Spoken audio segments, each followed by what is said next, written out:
Nikhil here. Now in this video I'm going to show you online IDE which supports most of the languages that we know.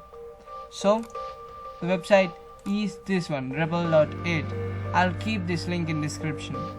As you can see, you can run this right away without having the hassle of installing all those IDE and all the stuff, because it's online and it's all cloud based.